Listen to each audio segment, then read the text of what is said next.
À Saint-Colomban en Loire-Atlantique, 2 carrières de sable extraient déjà 700 000 tonnes de sable alluvionnaire par an sur plus de 100 hectares. GSM et Lafarge, les exploitants, aimeraient exploiter 70 hectares supplémentaires, doublant quasiment la taille des carrières.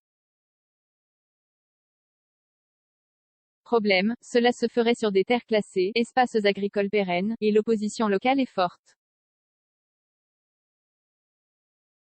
Les sablières sont éloignées de 3 km, mais elles se rejoindront probablement à terme, ce qui représenterait 300 hectares exploités, car il y a une forte demande en béton dans la région, s'inquiète Benjamin Boileau, membre du collectif La Tête dans le Sable.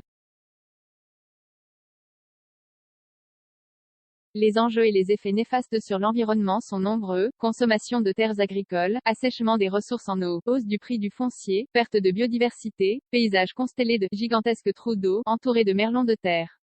Extraire en mer, la pire solution, davantage qu'une consommation des terrains, nous considérons notre exploitation comme un emprunt, plaide Loïc Leliette, directeur de la communication de Lafarge France.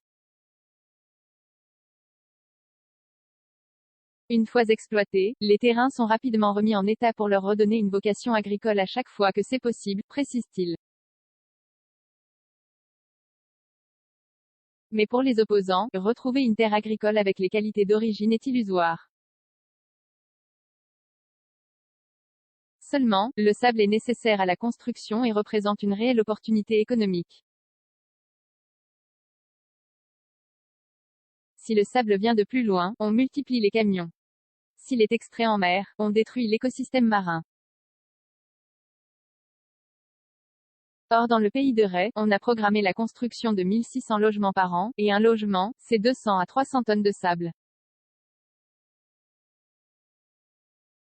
Qu'on me dise comment on fait des logements sans sable, demande Patrick Bertin, le maire de Saint-Colomban.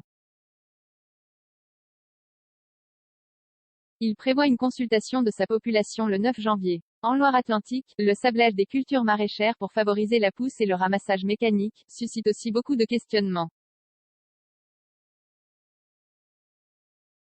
Interrogée, la Fédération des maraîchers nantais évoque une consommation ancestrale indispensable, stable et hyper-optimisée, d'environ 500 000 tonnes annuelles. 350 millions de tonnes par an en France, deuxième ressource naturelle la plus exploitée en volume après l'eau, avec une demande qui a triplé en 20 ans. Selon l'ONU, le sable entre dans la composition du béton, du verre, des microprocesseurs, routes, engrais, pneus, peintures, cosmétiques, etc. La France consomme ainsi 350 millions de tonnes de granulats par an pour la construction.